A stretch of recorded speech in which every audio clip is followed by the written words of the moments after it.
I overcame my suicidal ideations. In case we haven't met yet, I'm Jess and I'm the sole founder of Life in Confidence.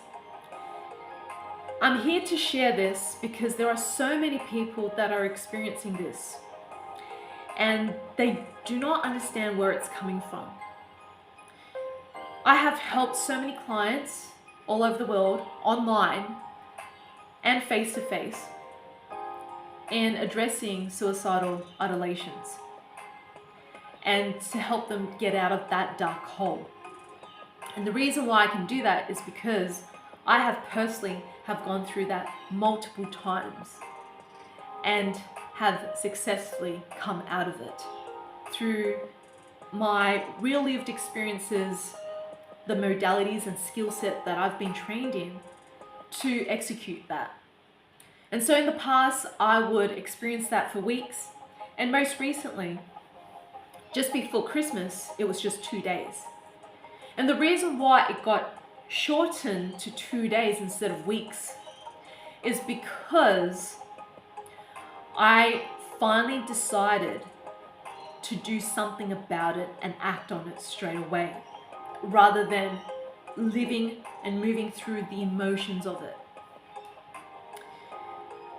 What triggers suicidal ideations from my perspective, as professionally and personally, what I've observed through my clients and within myself, is that there's childhood memories that reinforces the story of feeling unworthy and unloved. That's the root core of that.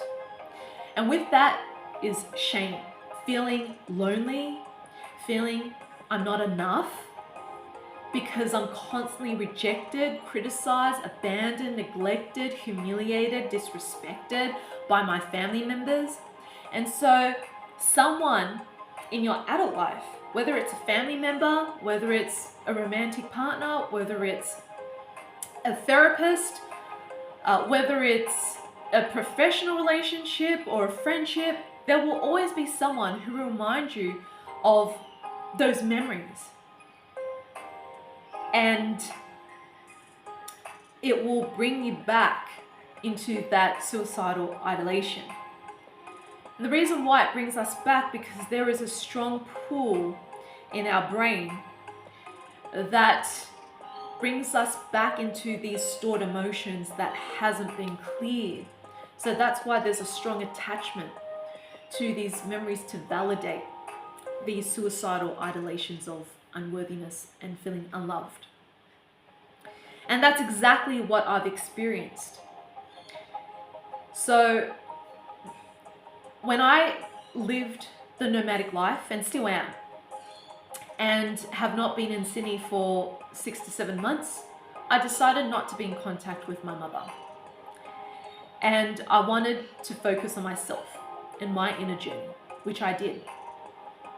And through the healthy masculine facilitators, such as my partner, such as incredible healers and mentors that I've seen overseas and interstate, through the healthy masculine, they have really held me in my feminine wounding with my mother. And I thought through this journey of healing, through my nomadic life, that I could finally reconnect with my mum and just observe her without any attachment or expectations. When I came back to Sydney, I decided to contact my mum to let her know that I'm back in Sydney, and just to see how things are, just to observe myself in the initial phone call before I decide to meet her or not. And she was in a very elevated state, very happy to talk to me, and she was out in nature with a friend. So I called her at the right time, and we decided to catch up. Later on, she decided to change the day and she called me, and I asked her if my partner can come because he happens to be in Sydney for 1 week. And then she talked about the past, and she said, "Don't be angry at me." And that reminded me of the rejection that she disapproved of my partner when I first introduced to her in the beginning of last year. And that reaction has shown me that my feelings are denied. And because she feels so uncomfortable with the guilt of her actions and behaviors. Her response made me feel so small. And I cannot blame my mum for that because I'm the one who's choosing to feel that way. And there's a reason why I'm feeling that way. My feelings are validated. And my needs are validated as well. I deserve to be respected and honored for my choices in life. And I started to get into a dark hole after that phone call. And it slowly brought me into a dark space. The next day, I started to get ruminating thoughts about ending my life, that I hated myself, that I was not worthy of love, that nobody loved me, not even my mum, that she could not validate my feelings, instead deny them, and wants me to get over it, and isn't willing to take personal responsibility for her behaviors, her dysfunctional and toxic behaviors that I gave her feedback a gazillion times in the past, and how that has impacted me. It reminded me that I'm not being seen, validated, heard, and acknowledged. And it also reminded me of the past of domestic violence. Whenever my dad would hit me, she was never there to protect me and instead laughed.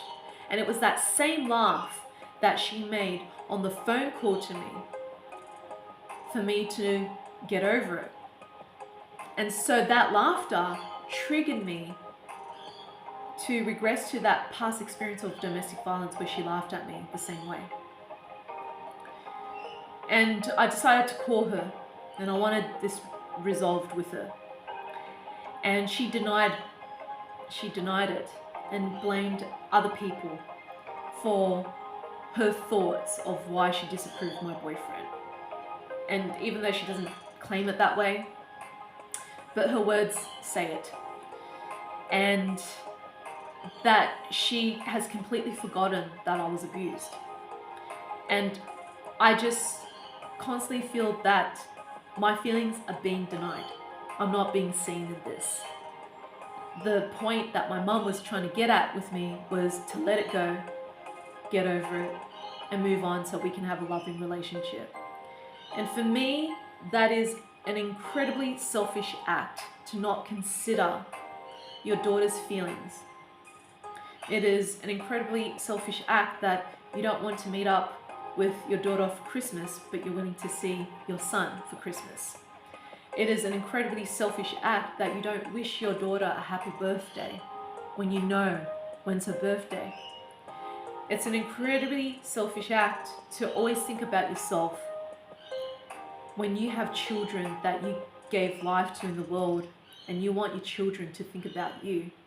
This is not a loving relationship. It is a conditional one. And through that moment, I spiraled more into this vicious cycle of dark thoughts. I prayed for my life to end. And when I woke up, I realized, oh, it didn't work. Because in the past, it did work when I prayed for my dad's death. And I decided, okay, well, since I'm not dead, I'm going to focus on processing my traumas. Purging all of the emotions, venting it out, physically move them, and really honor my victim in this and get all the hatred out with my mother. Feeling not seen, feeling denied of my feelings, invalidated, and that my relationship with her was all about her, all about making her feel happy. Once I was able to go through a series of emotional release and grief throughout the day and evening, it was just relentless. It was so intense. I was able to finally get to a state where I was guided to validate myself, my inner child that wasn't seen and felt and acknowledged. And when I started to give love to that version of me and welcome her and accepted her into my heart, things started to shift. I was experiencing less of the heaviness, the negativity, and the reverberations of those thoughts. And I was then able to focus on recalibrating my nervous system and resting and sleeping as much as I can from that experience, because it took a lot of energy out of me to let it go. And playing with dogs has really uplifted my spirits, and being in a different space has shifted my energy and focus to be in the here and now and not get caught up in the dark side of the past. And so I'm here to share that this is manageable, no matter how intense, no matter how strong it is. It really comes down to your intention to fight for your life. How much do you want to live? What's the